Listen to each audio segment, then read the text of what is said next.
നമ്മൾ വാർത്തകളിലേക്ക് കിടക്കുമ്പോൾ കൊറോണ ഭീതി വിതയ്ക്കുകയാണ് ലോകത്തും ഒപ്പം രാജ്യത്തും. മലയാള മനോരമ ദിനപത്രം ഇന്ന് ഈ വിഷയത്തിൽ പ്രധാന വാർത്ത നൽകുന്നുണ്ട്. രാജ്യത്ത് നിലവിൽ 30 പേർക്ക് കൊറോണ സ്ഥിരീകരിച്ചു എന്നാണ് ഈ റിപ്പോർട്ടിൽ ഇന്ന് മലയാള മനോരമ വ്യക്തമാക്കുന്നത്. ലീഡ് വാർത്ത കാണുക, ലോകമാകെ കരുതൽ എന്ന തലക്കെട്ടിലാണ് മനോരമ ഇന്ന് നൽകുന്ന പ്രധാന വാർത്ത. ഒപ്പം ഏതൊക്കെ രാജ്യങ്ങളിൽ കൊറോണ വൈറസ് സ്ഥിരീകരിക്കപ്പെട്ടിട്ടുണ്ട് എന്നുകൂടി ഒരു ഗ്രാഫിക്സ് ചിത്രീകരണത്തിലൂടെ സൂചിപ്പിക്കുന്നുണ്ട് മലയാള മനോരമ ദിനപത്രം ഇന്ന്. കോവിഡ് രോഗബാധിതരുടെ എണ്ണം 1 ലക്ഷത്തോടടുക്കുന്നതോടെ ലോകമെങ്ങും കനത്ത ജാഗ്രതയും മുൻകരുതലും.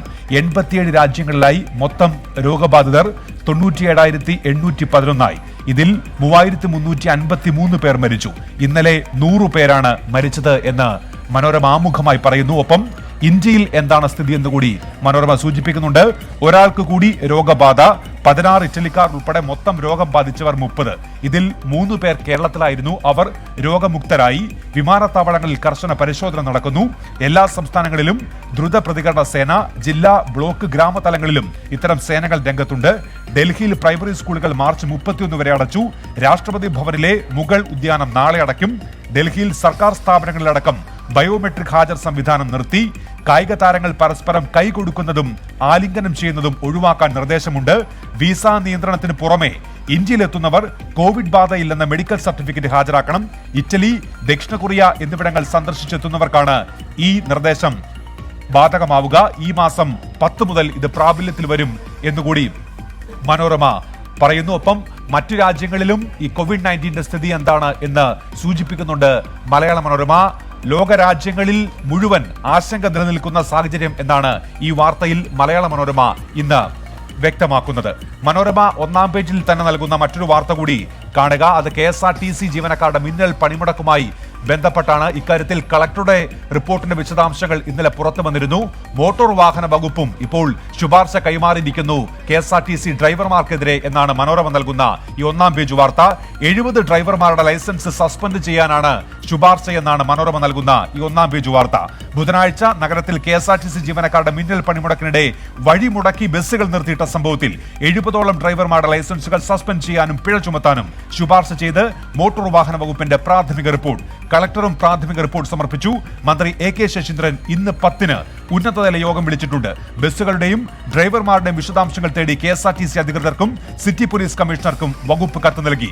പോലീസും മാധ്യമങ്ങളും RT വകുപ്പും പകർത്തിയതും വിവിധ സ്ഥലങ്ങളിലെ CCTV ദൃശ്യങ്ങളും ശേഖരിച്ചിട്ടുണ്ട്. വഴിയരികിൽ നിർത്തിയിട്ട ബസ്സുകളുടെ ഡ്രൈവർമാർക്കെതിരെ നടപടിക്ക് ശുപാർശ ഇല്ല എന്നാണ് സൂചന എന്നുകൂടി ഈ വാർത്തയിൽ മനോരമ ഇന്ന് വ്യക്തമാക്കുന്നുണ്ട്. ഡൽഹി കലാപവുമായി ബന്ധപ്പെട്ട് മരണസംഖ്യയുടെ ഏറ്റവും പുതിയ കണക്കുകൾ ഇന്ന് ടൈംസ് ഓഫ് ഇന്ത്യ ദിനപത്രം ഒന്നാം പേജിൽ നൽകുന്നുണ്ട്. Delhi violence toll rises to 53 എന്നുള്ള തലക്കെട്ടാണ് ടൈംസ് ഓഫ് ഇന്ത്യ ഈ ഒന്നാം പേജ് വാർത്തയ്ക്ക് നൽകുന്നത്. ആശുപത്രിയിൽ കഴിഞ്ഞിരുന്ന നിരവധി ആളുകൾ മരിക്കുന്ന സാഹചര്യം. അങ്ങനെ ഡൽഹി കലാപത്തിലെ മരണസംഖ്യ 53 ഉയർന്നിരിക്കുന്നുവെന്ന് ടൈംസ് ഓഫ് ഇന്ത്യ ഈ വാർത്തയിൽ വ്യക്തമാക്കുന്നു. ഡൽഹി കലാപം പാർലമെന്റിൽ ദിവസങ്ങളായി പ്രക്ഷുബ്ധ രംഗങ്ങൾക്ക് ഇടയാക്കിയിട്ടുണ്ട്. ഇന്ന് മാതൃഭൂമി കോൺഗ്രസ് അംഗങ്ങളെ ഈ വിഷയത്തിൽ സസ്പെൻഡ് ചെയ്ത വാർത്ത ലീഡാക്കുന്നു. സഭയിലെ കലാപത്തിന്റെ പേരിൽ സസ്പെൻഷൻ എന്നുള്ള തലക്കെട്ടിലാണ് മാതൃഭൂമി ഈ വാർത്ത നൽകുന്നത്. ലോക്സഭയിൽ ബഹളം, 7 കോൺഗ്രസ് അംഗങ്ങൾക്ക് സസ്പെൻഷൻ. കേരളത്തിൽ നിന്ന് ബെന്നി ബെഹനാൻ, രാജ്മോഹൻ ഉണ്ണിത്താൻ, ഡീൻ കുര്യാക്കോസ്, TN പ്രതാപൻ എന്നിവർക്കാണ് സസ്പെൻഷൻ. ഈ സമ്മേളന കാലത്ത് ഇവർക്ക് സഭയിൽ വരാൻ കഴിയില്ല എന്നാണ് ഈ വാർത്തയിൽ മാതൃഭൂമി പറയുന്നത്. സിറാജ് ദിനപത്രവും ഇന്ന് ഇതേ വിഷയത്തിൽ തന്നെ പ്രധാന വാർത്ത നൽകുന്നു. ഡൽഹി വംശഹത്യ പാർലമെന്റിൽ MP-മാർക്ക് സസ്പെൻഷൻ എന്നുള്ള തലക്കെട്ടിലാണ് സിറാജ് ഇന്ന് നൽകുന്ന ലീഡ് വാർത്ത. സ്പീക്കർക്ക് നേരെ കടലാസ് വലിച്ചെറിഞ്ഞു എന്നാണ് ആരോപണം. അതിന്മേലാണ് ഇപ്പോൾ നടപടി ഉണ്ടായിരിക്കുന്നത് എന്ന് സിറാജ് പറയുന്നു. മുസ്ലിം ലീഗിന്റെ മുഖപത്രമായ ചന്ദ്രികയിലേക്ക് എത്തുമ്പോൾ പൗരത്വ വിഷയവുമായി ബന്ധപ്പെട്ട ഹർജികളിലെ സുപ്രീം കോടതിയുടെ ചോദ്യമാണ് ചന്ദ്രിക ഇന്ന് ലീഡാക്കുന്നത്. പൗരത്വ ഭേദഗതി നിയമത്തിനെതിരായ മുസ്ലിം ലീഗ് ഹർജി, മറുപടി എവിടെ? കേന്ദ്രത്തോട് സുപ്രീം കോടതി എന്നുള്ള തലക്കെട്ടിലാണ്. ഇക്കാര്യത്തിൽ മറുപടി നൽകാത്ത കേന്ദ്ര സർക്കാരിനോട് സുപ്രീം കോടതി ഉന്നയിച്ച ചോദ്യങ്ങൾ ചന്ദ്രിക ലീഗ് മുഖപത്രം ഇന്ന് ലീഡ് വാർത്തയാക്കി ഉയർത്തി കാണിക്കുന്നത്. ഡൽഹി കലാപവുമായി ബന്ധപ്പെട്ട് ഇറാൻ പരമോന്നത നേതാവിന്റെ പ്രതികരണം ഇന്നലെ പുറത്തു വന്നതാണ്. മംഗളം ദിനപത്രം ഇത് ഒന്നാം പേജ് വാർത്തയാക്കുന്നുണ്ട്. ഇന്ത്യ തീവ്ര ഹിന്ദുക്കളെ നിലയ്ക്ക് നിർത്തണം ഖമനേയി എന്നുള്ള തലക്കെട്ടിലാണ് ഇതിന്റെ വിശദാംശങ്ങൾ ഇന്ന് മംഗളം നൽകുന്നത്. ഇറാൻ വിദേശകാര്യമന്ത്രി ജവാദ് സരീഫിന് പിന്നാലെ ഇറാനിലെ പരമോന്നത നേതാവ് അയത്തുള്ള അലി ഖമേനിയും ഡൽഹി കലാപത്തിനെതിരെ രംഗത്ത്. തീവ്ര ഹിന്ദുക്കളെ നിലയ്ക്ക് നിർത്തി മുസ്ലിം കൂട്ടക്കുരുതിക്ക് അവസാനം കാണണമെന്ന് ഇന്ത്യയോട് ഖമനേയി ആവശ്യപ്പെട്ടുവെന്നാണ് വാർത്തയിൽ മംഗളം പറയുന്നത്. ഡൽഹി കലാപവുമായി ബന്ധപ്പെട്ട് ആരോപണ വിധേയനായ ആം ആദ്മി കൗൺസിലർ അറസ്റ്റിലായ വാർത്ത മെട്രോ വാർത്ത ദിനപത്രം ഇന്ന് വലിയ പ്രാധാന്യത്തോടെ നൽകുന്നു. താഹിർ ഹുസൈൻ അറസ്റ്റിൽ എന്ന തലക്കെട്ടിലാണ് ഈ വാർത്ത ഇന്ന് മെട്രോ വാർത്ത നൽകുന്നത്. ഡൽഹി കലാപത്തിൽ IB ഉദ്യോഗസ്ഥൻ അങ്കിത് ശർമ്മയുടെ കൊലപാതകവുമായി ബന്ധപ്പെട്ട് ഒളിവിലായിരുന്ന മുൻ ആം ആദ്മി നേതാവ് താഹിർ ഹുസൈൻ അറസ്റ്റിൽ. അങ്കിത് ശർമ്മയുടെ കൊലപാതകങ്ങൾ ഉൾപ്പെടെ 3 കേസുകളിൽ പ്രതിയാണ് താഹിർ ഹുസൈൻ എന്ന ഈ വാർത്തയിൽ മെട്രോ വാർത്ത വ്യക്തമാക്കുന്നുണ്ട്. ഇന്ന് ഹിന്ദു ദിനപത്രത്തിലേക്ക് എത്തുമ്പോൾ അവരുടെ ഒന്നാം പേജ് വാർത്ത നിർഭയ കേസുമായി ബന്ധപ്പെട്ടാണ്. പുതിയ മരണ വാറണ്ട് ഇന്നലെ വിചാരണ കോടതി പുറപ്പെടുവിച്ചിരുന്നു. ഈ മാസം 20-ന് രാവിലെ 5:30 പ്രതികളെ തൂക്കിക്കൊള്ളണമെന്നാണ് പുതിയ മരണ വാറന്റിൽ വ്യക്തമാക്കുന്നത്. ഇതിനെന്തെങ്കിലും ഡിലേ ഉണ്ടാവുകയാണെങ്കിൽ തങ്ങൾ ഇടപെടാമെന്ന് സുപ്രീം കോടതി ഇന്നലെ വ്യക്തമാക്കിയിരുന്നു. ഹിന്ദു നൽകുന്ന ഒന്നാം പേജ് വാർത്ത ഇതാണ്. Supreme court to step in if Nirbhaya convicts are not hanged on March 20 എന്നുള്ള തലക്കെട്ടിലാണ് ഈ വാർത്ത ഇന്ന് ഹിന്ദു നൽകുന്നത്. ഒട്ടേറെ തവണ ഇവരുടെ വധശിക്ഷ മാറ്റിവെക്കേണ്ട സാഹചര്യമുണ്ടായി. 4ാമത്തെ മരണ വാറന്റാണ് ഇപ്പോൾ കോടതി പുറപ്പെടുവിച്ചിരിക്കുന്നത്. ഈ സ്ഥിതിവിശേഷം തുടരുകയാണെങ്കിൽ ഇവരുടെ വധശിക്ഷ ഒറ്റയ്ക്കൊറ്റയ്ക്ക് നടപ്പിലാക്കുന്ന കാര്യം പരിഗണിക്കാമെന്നാണ് സുപ്രീം കോടതി വ്യക്തമാക്കിയത്. ഈ വാർത്ത ഹിന്ദു ഇന്ന് ഒന്നാം പേജിൽ നൽകുന്നുണ്ട്. ദേശാഭിമാനി CPM മുഖപത്രത്തിലേക്ക് എത്തുമ്പോൾ ജോലിയിൽ ചേരുന്ന പുതിയ അംഗങ്ങൾക്ക് ഇനി മുതൽ EPF പെൻഷനില്ല, മറിച്ച് NPS സംവിധാനമായിരിക്കും ഉണ്ടായിരിക്കുക എന്നുള്ള വാർത്ത ദേശാഭിമാനി ഇന്ന് ലീഡാക്കുന്നുണ്ട്. എംപ്ലോയീസ് പ്രൊവിഡന്റ് ഫണ്ടിൽ പുതുതായി അംഗമാകുന്നവർക്ക് ദേശീയ പെൻഷൻ പദ്ധതി മാതൃകയിൽ പെൻഷൻ അക്കൗണ്ട് നടപ്പിലാക്കാൻ കേന്ദ്ര സർക്കാർ.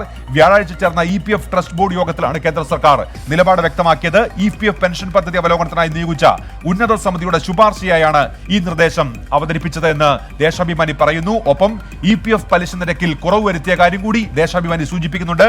പലിശ നിരക്ക് 8.65 ആയിരുന്നു. ഇത് 8.5 കുറച്ച കാര്യം ദേശാഭിമാനി ഈ വാർത്തയിൽ സൂചിപ്പിക്കുന്നുണ്ട്. ഇന്ന് സുപ്രഭാതത്തിലേക്ക് എത്തുമ്പോൾ അവർ നൽകുന്ന ഒരു വാർത്ത കാണുക. കൊൽക്കത്തയിൽ ഒരു വ്യക്തി വോട്ടർ ID കാർഡിനായി അപേക്ഷ നൽകിയതാണ്. പക്ഷേ ഈ ID കാർഡ് ലഭിച്ചപ്പോൾ അതിൽ ആ വ്യക്തിയുടെ ചിത്രത്തിന് പകരമായി ഒരു നായയുടെ ചിത്രമാണ് അച്ചടിച്ചു വന്നത്. ഇതുമായി ബന്ധപ്പെട്ട വാർത്ത ഇന്ന് സുപ്രഭാതം നൽകുന്നുണ്ട്. വോട്ടർ ID സുനിലിന്റേത്, ഞെളിഞ്ഞിരിക്കുന്നത് നായ എന്നുള്ള തലക്കെട്ടിലാണ് ഈ പിഴവ് സംബന്ധിച്ച വാർത്ത ഇന്ന് സുപ്രഭാതം നൽകുന്നത്. മലയാള പത്രങ്ങളുടെ കായികം പേജിലേക്ക് എത്തുമ്പോൾ ഇന്ന് ശ്രദ്ധയാകർഷിക്കുന്ന ഒരു തലക്കെട്ടുള്ളത് മംഗളം ദിനപത്രത്തിലാണ്. 2020 വനിതാ ലോകകപ്പിന്റെ ഫൈനലിൽ ഇന്ത്യ പ്രവേശിച്ചിരിക്കുന്നു. ഇതുമായി ബന്ധപ്പെട്ട വാർത്തയാണത്. ഇന്ത്യക്ക് മധുര മഴ എന്നുള്ളതാണ് തലക്കെട്ട്. മഴ കാരണം ഇന്നലെ സെമി ഫൈനലിൽ കടന്നില്ല. ഗ്രൂപ്പ് ചാമ്പ്യന്മാരായി ഇന്ത്യ ഫൈനലിൽ കടക്കുകയും ചെയ്തു. ഈ വിജയത്തെയാണ് ഇന്ത്യക്ക് മധുര മഴ എന്നുള്ള തലക്കെട്ടിൽ മംഗളം ദിനപത്രം ഇന്ന് കായികം പേജിൽ നൽകുന്നത്. ഇന്ന് മാതൃഭൂമി ദിനപത്രം ഒന്നാം പേജിൽ നൽകുന്ന ഈ ചിത്രം കൂടി കാണുക. പഠിക്കാനായി പാർലമെന്റിൽ എന്നുള്ള തലക്കെട്ടോടെയാണ് മാതൃഭൂമി നൽകുന്ന ഈ ചിത്രം. ഭിന്നശേഷിക്കാരനായ കോഴിക്കോട് വെളിമണ്ണ സ്വദേശി മുഹമ്മദ് ആസിം പാർലമെന്റിന് മുന്നിൽ നിൽക്കുന്ന ചിത്രമാണിത്. 14-കാരനായ ആസിമിന്റെ പഠനം ഹൈസ്കൂളില്ലാത്തതിനാൽ പാതി വഴിയിൽ നിലച്ചിരിക്കുകയാണ്. ഭിന്നശേഷിക്കാരനായി തനിക്ക് പഠിക്കാൻ അടുത്ത പ്രദേശത്ത് സർക്കാർ ഹൈസ്കൂളിൽ നിന്ന് പരാതി ഉന്നയിച്ച് നടത്തുന്ന പോരാട്ടത്തിന്റെ തുടർച്ചയായാണ് ആസിം ഡൽഹിയിലെത്തിയത്. ഒപ്പം പാർലമെന്റ് കണ്ട് പഠിക്കാനും നിശ്ചയദാർഢ്യത്തിന്റെ അടയാളം കൂടിയാണ് ഈ ചിത്രം. മാതൃഭൂമി അത് ഒന്നാം പേജിൽ നൽകുന്നു. SKN പ്രവിധ ഇതൊക്കെയാണെന്ന് പ്രധാന വിശേഷങ്ങൾ പത്രങ്ങളിൽ.